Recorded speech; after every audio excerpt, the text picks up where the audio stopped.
The fifth aspect to be known is the ocean sediments as natural resources. Potential mineral resources and organic resources are contained within the marine deposits.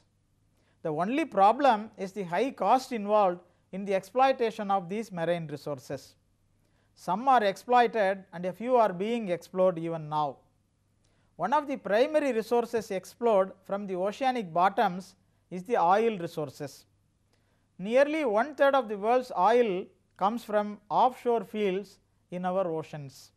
The areas most popular for oil drilling are the Arabian Gulf, the North Sea and the Gulf of Mexico. Ocean sediments are not uniformly distributed. They are very rare along the mid-oceanic ridges also. The rate of sedimentation in the global oceans are as follows.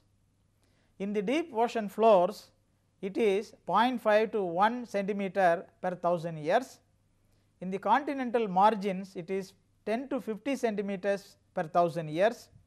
In the deltas, bays and estuaries, it is 500 centimeters per 1000 years. The economic minerals are also related to the depths of their origin. Polymetallic nodules occur at a depth from 4000 to 6000 meters containing nickel, copper, cobalt and manganese. The manganese crusts occur at a depth ranging from 800 to 2400 meters containing mainly cobalt, some vanadium, molybdenum and platinum.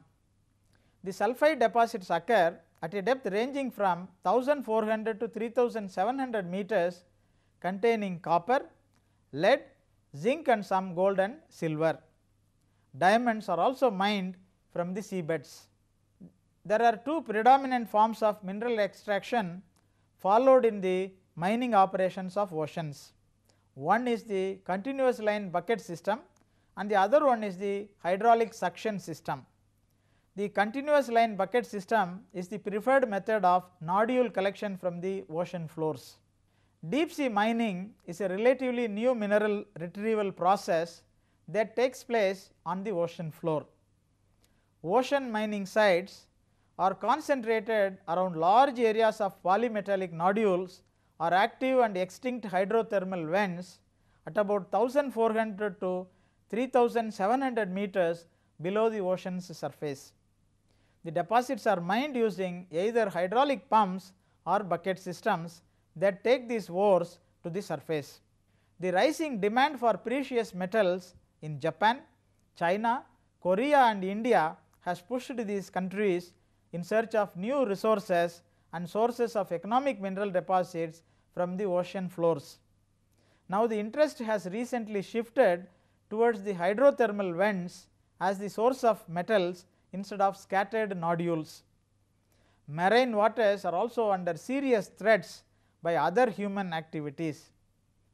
During the last 5 decades, high level nuclear waste have been found to be accumulating inside the seas and oceans.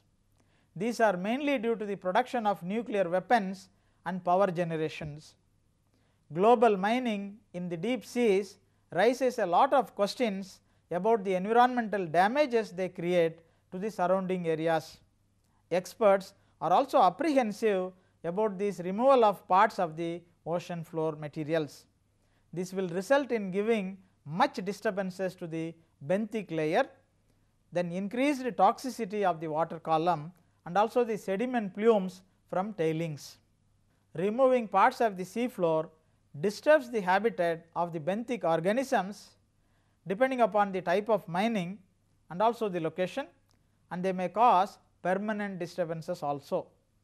Aside from direct impact of mining the area, leakage, spills and corrosion would alter the mining area's chemical makeup also. It is necessary to properly handle the marine sediments for human consumption. Thank you.